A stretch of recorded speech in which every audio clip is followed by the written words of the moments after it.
ಕರಾವಳಿ ಕರ್ನಾಟಕ ಸುಂದರ ಕಡಲ ತೀರಗಳು, ದೇವಾಲಯಗಳು, ಮಂಗಳಾರತಿ ಧ್ವನಿ ಮತ್ತು ಸಮುದ್ರದ ಗಾಳಿ ಎಲ್ಲವೂ ಶಾಂತಿಯಾಗಿ ಕಾಣುತ್ತದೆ. ಆದರೆ ಈ ಶಾಂತ್ಯದ ಹಿಂದೆ ಒಂದು ರಹಸ್ಯ ಅಡಗಿದೆ ಅನ್ನೋದನ್ನ ಎಷ್ಟು ಜನರಿಗೆ ಗೊತ್ತಿದೆ? ದಕ್ಷಿಣ ಕನ್ನಡದ ಒಂದು ಸಣ್ಣ ಮೀನುಗಾರರ ಗ್ರಾಮ. ಅಲ್ಲಿ ಪ್ರತಿ ವರ್ಷ ಮಳೆಗಾಲ ಪ್ರಾರಂಭವಾದಾಗ ಸಮುದ್ರದಲ್ಲಿ ವಿಚಿತ್ರ ಬೆಳಕುಗಳು ಕಾಣಿಸುತ್ತವಂತೆ.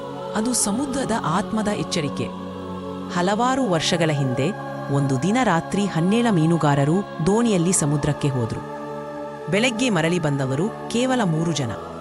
ಅವರಿಗೆ ಕಣ್ಣೆದುರಿಗೆ ಆಕಾಶದಿಂದ ಸಮುದ್ರಕ್ಕೆ ಬಿದ್ದ ಬೆಳಕಿನ ಕಿರಣ ಮತ್ತು ಅದೇ ಕ್ಷಣದಲ್ಲಿ ಸಮುದ್ರದ ಕೆಳಗಿಂದ ಒಂದು ಭಯಾನಕ ಗುಡುಗು.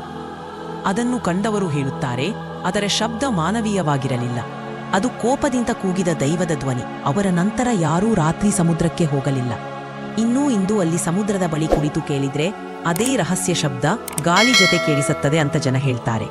ಇದು ಅಂದ್ರೆ ಪ್ರಕೃತಿಯ ಎಚ್ಚರಿಕೆ ಅಥವಾ ವೈಜ್ಞಾನಿಕ ವಿಜ್ಞಾನಕ್ಕೂ ಗೊತ್ತಿಲ್ಲದ ಸಮುದ್ರದ ಅಜ್ಞಾತ ಶಕ್ತಿ. ಕಡಲ ತೀರದ ಸುಂದರತೆಯ ಹಿಂದೆ ಎಷ್ಟು ರಹಸ್ಯಗಳಿರಬಹುದು ಗೊತ್ತಾ? ಈ ಕಥೆ ಸತ್ಯವೋ ಅಥವಾ ಕಲ್ಪನೆಯೋ ತೀರ್ಮಾನ ನಿಮ್ಮದು. ನಿಮಗೆ ಈ ರೀತಿಯಾದ ಕಥೆಗಳು ಇಷ್ಟವಾದರೆ ನಮ್ಮ ಚಾನೆಲ್ ಅನ್ನು ಲೈಕ್ ಮತ್ತು ಸಬ್ಸ್ಕ್ರೈಬ್ ಅನ್ನು ಮಾಡಿಕೊಳ್ಳಿ.